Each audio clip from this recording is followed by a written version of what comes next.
Yung cash price pala nito ngayon guys is nasa 100.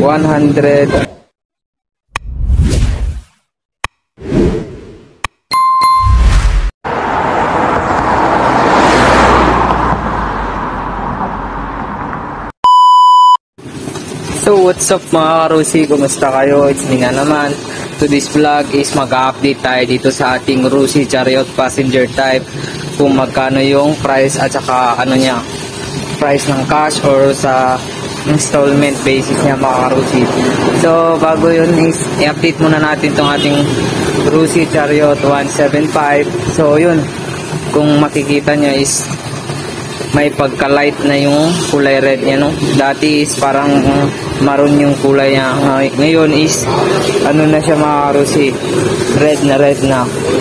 So ganun pa rin yung ano niya mga karusi, is naka-curve pa rin tong kanyang windshield mga karusi.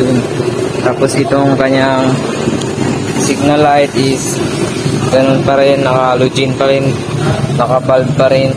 Sa kanyang headlight pala mga karusi is pinaliit siya konti mga karusi, di katulad dati na malaki yun tsaka may pa ganun. So ito is maganda na yung pagkaano niya mga karusi, yung pinaliit niya mga karusi. So naka-bulb pa rin yan mga karusi. So yun, dito sa kanyang front fork is ganun pa rin mga karusi, na walang pinagbago. Yung kanyang emblem dito ganun pa rin, tsaka yung dalawang horn niya walang pinagbago pa rin mga karusi. Dito sa kanyang gulong, ganun pa rin yung gulong niya mga karusi, 4.50 by 12. So yung rim niya is 12 pa rin, tsaka yung gulong niya is 4.50. So itong gulong na to is pwede to sa ating Rusi Karusa 200, kasi yung rim dito is 12, tsaka itong ating Rusi Karusa is 12 rim din mga karusi. Yun. So yun, sa kanyang ano naman, speedometer niya is ganun pa rin siya mga karusi. Dito lang nagbago, digital na tong ano niya dito. So yung 1, 2, 3 ganun. Tapos dito yung kanyang RPM at saka yung kilometer. So yun, dito na rin nakalagay yung kanyang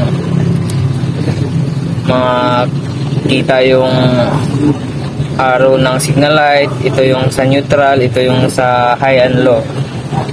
So dito naman sa side na to is ito yung switch ng high and low. Meron din tayong switch ng pass light. Ito yung ating sa choke niya mga karusi. So ito yung switch ng signal light, saka yung horn. Saka meron din tong ano mga karusi, na hazard button. Dito naman sa right is nandito yung engine stop niya mga karusi. So yung headlight switch niya, saka yung push start button, di ba? So ngayon is dito tayo sa kanyang tangke. Is may pinagbago siya mga karusi, kasi dati walang ganito yung ating tangke nung una. So tingnan natin yung unang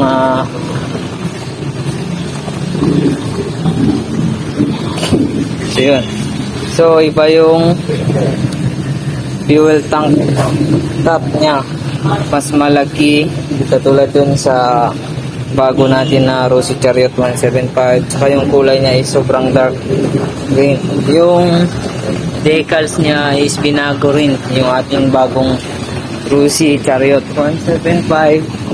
So yun, ganito na yung decals ng ating bagong Rusi Chariot 175. Nakalagay na rin dito yung 175.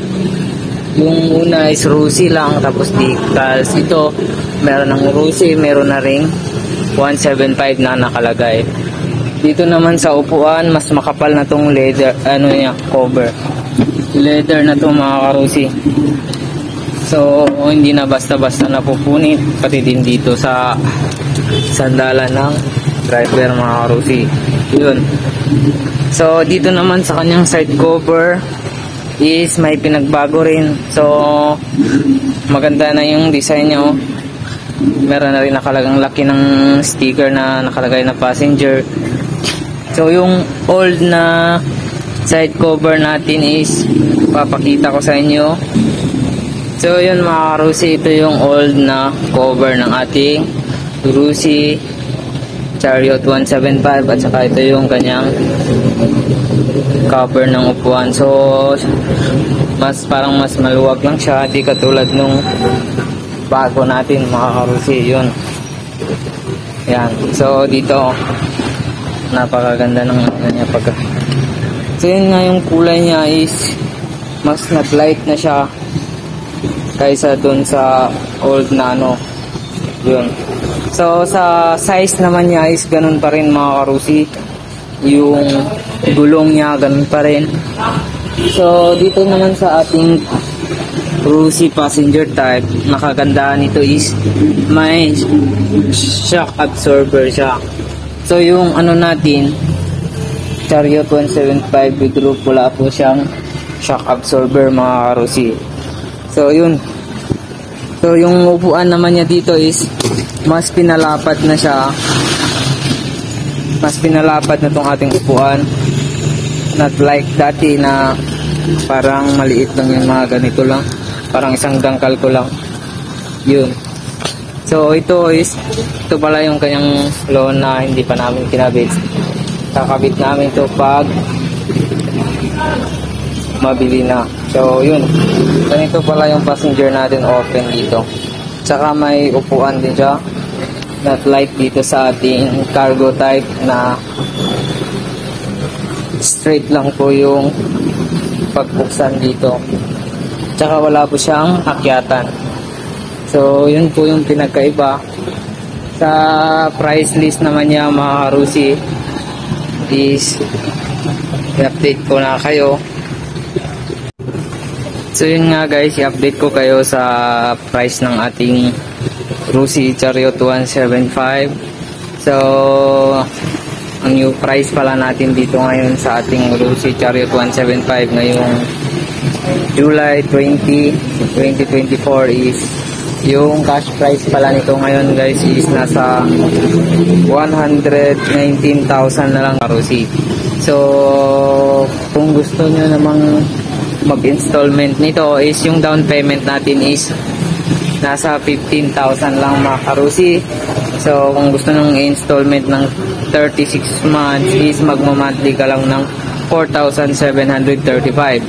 So kung gusto naman ng 2 years, ganun pa rin yung down payment niya is magma-monthly po kayo ng 6,260. Tsaka kung 1 year naman is magma-monthly ka ng 10,845.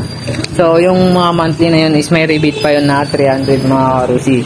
So sa mga gustong mag-avail ng ating Rusi Chariot 175 is PM nyo lang ako or PM nyo ako sa aking page na Alfred Alama TV or dito sa aking video, mag-comment lang kayo down below.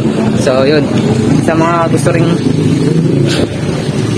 direct contact sa akin is meron, ilalagay ko yung contact number ko dito sa video, sa taas ng ating video para kung gusto nyo mag-avail is or kung gusto nyo mag-inquire is ma-re-replyan ko kayo agad. Mas maganda kung dun kayo sa aking page mag-message. So yun lang mga karusi. Next update natin yung Rusi Chariot 175 na with roof. Update natin yung price niyan mga karusi. So location pala namin mga karusi is dito lang sa Maharlika Highway, Barangay Pingiroyo, Tuguegarao City.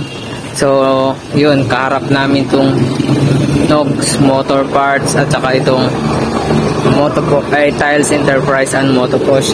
Tabi namin tong Petron mga karusi. So yun, napakarami naming available units dito sa Rusi Tuguegarao branch mga karusi. Meron din tayong Flex, Sparkle 125 at saka yung Flare, RFI at saka mga DL. So meron din tayong Karusa 200 na kulay yellow. So yun lang mga karusi. Pa-share na lang mga karusi.